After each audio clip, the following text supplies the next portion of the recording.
Yo, tidak hari tanpa berita-berita yang mengagetkan di negara kita tercinta ini. Baru aja kemarin loh, kita ngomongin dan juga berdiskusi tentang hashtag tolak rancangan undang-undang TNI. Ya dimana TNI kita gitu yang awalnya bisa menempati 10 kementerian jadi 16 gitu. Terus abis itu rapat dari pembahasan rancangan undang-undang itu dilakukan secara tertutup di hotel mewah. Terus orang-orang yang emang pengen mengkaji itu susah buat cari draftnya, sekalinya dapet dibilang hoax. Ya nggak sih? Terus habis itu ada Om Deddy juga yang ikut memperkeruh keadaan gitu ya. Orang-orang jadi makin murka gitu. Kayak ini kok bisa gitu. Dirapatin, didiskusiin di momen yang emang orang-orang tuh lagi susah banget dapat pekerjaan, banyak banget PHK gitu. Terus habis itu teman-teman CSN kita lagi diundur-undurin buat jadi aparatur sipil negara, men. Tapi kita nggak bakal ngomongin soal hal itu. Lu juga tahu stand gue kemana ya nggak sih? Kita bakal ngomongin tentang sebuah informasi atau berita yang baru aja di upload atau baru aja dikabarin sama akun Monesia. Gue pertama kali dapat informasi dari sini. Oke, di mana akun ini memberitakan kalau misalkan ada ladang ganja yang ditemukan di daerah Taman Nasional Bromo Tengger Semeru. Di mana barang buktinya itu 40.000 batang pohon ganja serta puluhan kilogram ganja kering. Setelah lebih kurang 3 bulan dilakukan pemeriksaan.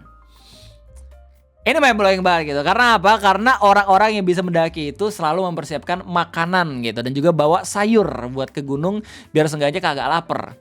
Kalau misalnya ada fakta ada sayur juga di gunung-gunung, mungkin para pendaki harus mikir ulang 2 kali gitu untuk gak terlalu banyak bawa makanan, karena bisa saja mencari makanan liar gitu di sini. Nah, yang serunya di sini adalah orang-orang yang tahu berita ini langsung mengaitkannya dengan peraturan drone yang harus bayar 2 juta per hari. Karena mungkin aja ada korelasinya. Karena mungkin aja gitu ya, ada oknum-oknum yang tidak suka kalau misalkan fakta ini terungkapkan secara publik. Jadi makanya dibatasi buat orang-orang yang emang menerbangkan drone. Oke. Apakah ada korelasinya? Apa benar-benar ada hubungannya? Wah, selamat datang di Ngopi, ngobrolin persoalan Indonesia. Dan kita bakal ngomongin soal fakta dan juga berita mengenai penemuan ladang ganja yang ada di daerah Taman Nasional Bromo Tengger Semeru. Gue udah baca setiap berita, gue udah baca setiap kabar yang emang dimuat sama media massa dan juga beberapa komentar-komentar orang gitu ya. Yang bikin gue kagetnya adalah ternyata berita ini itu ada follow up dari berita yang udah lama. Penemuan ganja ini bukan ditemukan di tahun 2025, bukan ditemukan di bulan Maret 2025, tapi di bulan September 2024. Dan gue udah nge-cross check, oke, di Twitter, dan ternyata bener. Oke, ini akun langsung dari Divisi Humas Polri gitu yang mengabarkan kalau misalkan Polda Jawa Timur mengungkapkan penemuan ladang ganja raksasa di Taman Nasional Bromo Tengger Semeru. Oke, berhasil mengangkat 38.000 dan juga 4 lokasi dengan total 48 titik penanaman. Yang kalau misalkan lo lihat beritanya lebih lanjut, lo bakal tahu kalau misalkan penemuan lokasi itu bertambah dari 48 menjadi 59 spot. Masing-masing spot itu ada yang 2 meter persegi, 4 meter persegi, 16 meter persegi. Yang katanya kalau misalnya di total nggak lebih dari 1 hektar kok. Cuman kalau misalnya nggak lebih dari 1 hektar berarti kita bisa safe mengasumsikan kalau misalnya ini lebih dari 5.000 meter persegi. Ya nggak sih? Karena 1 hektar kalau nggak salah 10.000 meter persegi. Kalau misalnya pada akhirnya total itu kira-kira 7.000-an meter persegi, ya sama kayak luasan lapangan sepak bola lah ya, 7.140 meter persegi. Itu udah gede banget. Cuman gue bukannya pengen membela orang-orang yang emang bersalah gitu ya di berita ini, tapi gue harus sama-sama kasih tahu fakta kalau misalkan penanaman ini terjadi di zona rimba di kawasan konservasi yang masuk wilayah kerja seksi pengelolaan Taman Nasional SPTN 3 wilayah Senduro bidang pengelolaan Taman Nasional wilayah 2 Kabupaten Lumajang, yang mana luasannya itu 6.367 hektar. Jadi polisi-polisi hutan yang emang bertugas di sana harus seenggaknya mencari ladang ganja gitu ya di luasan 6.367 hektar. Jadi harus mencari 1 banding 6.000-an untuk mengetahui beneran ada yang emang nanam ganja di sini. Tapi memang akan lebih dipermudah tugasnya kalau misalnya pada akhirnya ada orang-orang yang bisa menerbangkan drone di sana dan menemukan kayak, itu apa itu? Itu menarik gitu, kayak misalkan kebun singkong tapi ternyata bukan gitu lah. Jadi malah disayangkan sama orang-orang yang emang melihat berita ini gitu ya.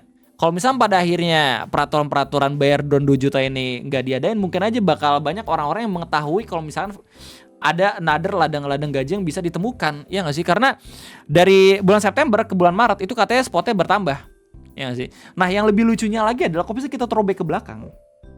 kan ini ditemukannya bulan September gitu ya. Terus yang gue inget-inget nih ya, ini gue inget banget jelas nih ya. Peraturan penerapan penggunaan drone harus bayar 2 juta per hari itu ada di bulan November 2024. Masa-masanya mungkin lagi penyelidikan dan ganja ini gitu. Gue tahu banget kenapa, karena gue baru aja turun dari Gunung Gede waktu itu. Terus habis itu sehari kemudian gue mendapatkan kabar kalau misalkan nerbangin drone bayar 2 juta per hari. Ini peraturan gak masuk akal, soalnya kita sendiri gak tahu gitu apakah di hari tersebut bahkan hujan atau kagak. Terus habis itu nerbangin drone itu kan cuma 20 menit gitu ya. Rugi banget kalau misalnya bayarnya 1 hari. Ya gak sih? Belum lagi kalau misalnya kita naik gunung itu bisa 2 hari atau sampai 3 hari gitu ya gak sih? Bayar tuh jadi 6 juta. Itu udah bisa beli 1 unit drone lagi, anjir. Nih ya, gue termasuk orang yang mendukung adanya upaya konservasi. Jelas kalau misalnya aturan untuk konservasi akan lebih baik kalau misalkan gunungnya aja sekalian ditutup.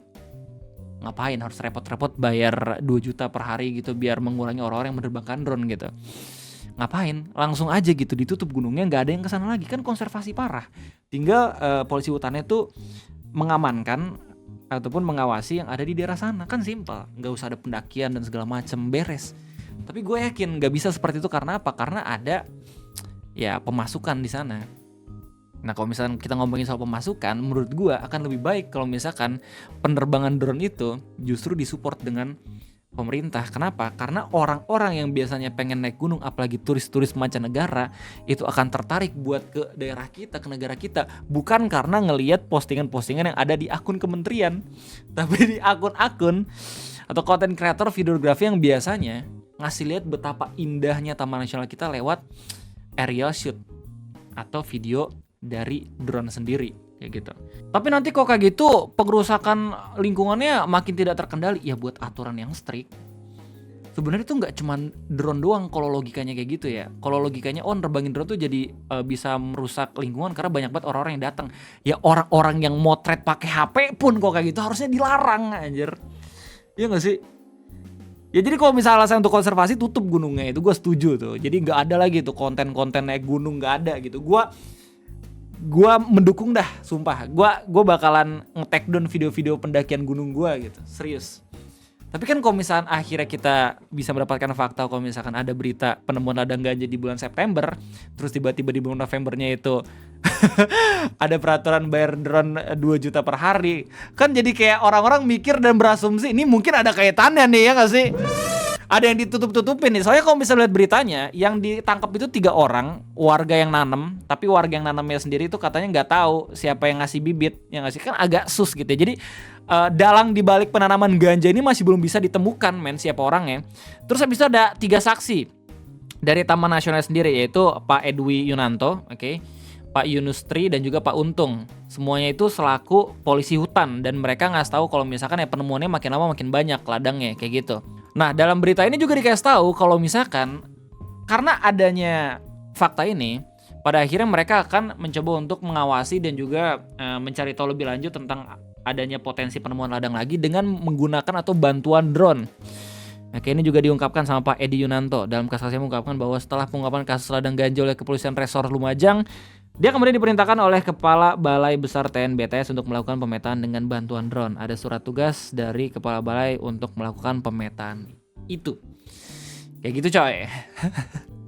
Jadi menurut gue apakah ada kaitannya atau kagak? Ya anjir, ini terlihat sus banget gitu ya nggak sih beritanya. Wih, nemu nih ladang ganja September, November langsung tuh bayar. Awalnya kan kita ngira cuma buat penambahan pendapatan doang, bukan pajak, iya nggak sih? Jadi mungkin bakal ada pendapatan baru. Tapi kalau misalnya pada akhirnya bikin peraturan seperti itu, harus disesuaikan juga dengan daya beli dari masyarakat dan juga bagaimana kondisi ekonominya gitu. Soalnya yang naik tuh nggak cuman harga drone doang gitu. Harga drone itu adalah penetapan terbaru malahan. Tiket-tiket masuk itu juga naik. Yang mana menurut gue ya nggak masalah kalau misalnya naik, kalau misalnya harga-harga simaksi. Karena apa? Karena ya mungkin aja jadi makin sedikit, tapi ya tetap lestari. Itu gue setuju. Tapi kalau misalnya untuk drone, menurut gue kayaknya peraturan itu harus direvisi lagi. Gue awalnya tuh berharap sama Menteri Kehutanan yang baru, Pak Raja Juli Antoni gitu. Gue bahkan sempat nge-tag juga gitu, Pak tolong Pak diurus kayak gitu.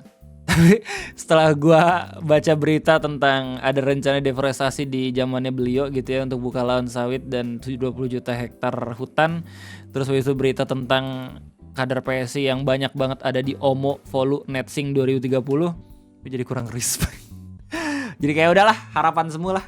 Nggak tahu kapan itu bakal direvisi atau kagak. Soalnya menurut gue ya, penerbangan drone itu nggak cuma penting buat marketing ke dunia luar, ke orang-orang bule, tapi juga penting untuk kebutuhan pers.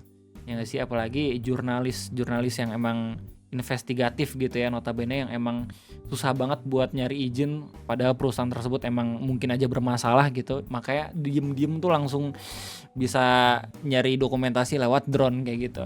Itu bisa mempermudah fungsi pengawasan juga nggak sih, antara orang-orang yang emang tugasnya mengawasi kayak misalnya polisi hutan atau balai taman nasional gitu ya, sama orang-orang yang punya gadget. Jadi kalau misalnya pada akhirnya orang yang punya gadget itu bisa nerbangin drone, terus habis itu bisa ngelihat oh ada anomali nih di spot-spot ini di daerah kawasan taman nasional, kan bisa langsung dilaporin kayak gitu. Kalau misalnya pada akhirnya harus ada laporan biar nggak semua drone itu ilegal, ya tinggal buat aturan tentang registrasi aja kayak gitu cuy. Ya kayak misalnya yang diposting sama Mas Dandi Laksono lah, pembuat Sexy Killers dan juga Dirty Vote gitu ya, yang biasanya langsung terjun untuk mengawasi hutan gitu. Apakah benar-benar ada oknum-oknum yang bisa merusak hutan secara langsung tanpa langsung bisa dideteksi sama polisi hutan atau kayak gimana?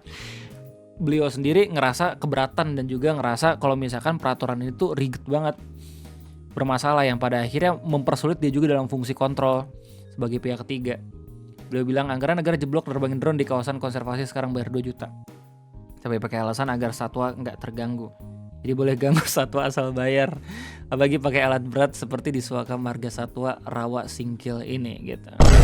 Ironisnya adalah yang emang diekspos itu yang emang sudah terregistrasi sebagai Suaka Marga Satwa atau Taman Nasional, ya nggak sih?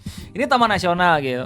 Gue berharap sampai sekarang gitu ya, semoga Gunung Sindoro, Sumbing sama Slamet masih bukan taman nasional, biar kita masih tetap bisa nerbangin drone aja. Itu berarti kita bisa berasumsi kalau misalkan orang-orang atau pengurus-pengurus di sana itu masih nggak takut kan kalau misalkan orang nerbangin drone, karena nggak ada yang disembunyikan, ya nggak sih? terbangin aja. Kalau misalnya pada akhirnya kita butuh video udara kan tinggal diminta. Terus kalau misalkan emang drone jatuh jadi cuan juga buat warga lokal di sana. Iya nggak sih? Terus Mas Dani juga sampai di bulan Februari ini ya sampai ngasih lihat kayak tarif pengambilan gambar komersil yang bisa sampai jutaan gitu ya. Oke, ini videografi sama fotografi doang, belum drone kayak gitu. Nah makanya kalau misalnya menurut gua alangkah lebih baiknya kalau misalnya pada akhirnya pemerintah udah mulai berani gitu ya untuk menggalangkan peraturan konservasi dengan unit yang cukup gitu, langsung aja ditutup gunungnya. Tapi dengan catatan pengawasannya nggak boleh kendor sama sekali. Nah ironinya adalah justru ada beberapa kasus-kasus yang kita taunya itu dari jurnalis dulu yang emang sedang menginvestigasi gitu loh. Ya kita balik aja ke dalam berita ladang ganja di daerah Taman Nasional Bromo Tengger Semeru gitu ya. Kalau misalnya lihat kolom komentarnya, orang-orang jelas langsung pada ke-trigger sama peraturan drone 2 juta per hari. Bahkan ada satu video dari salah satu videografer ya, Mas Fetink Khairul, yang langsung nyindir berita ini dengan peraturan drone. Apa mungkin alasan terbangin drone di Taman Nasional bayar 2 juta? Oh ini copyright, sorry.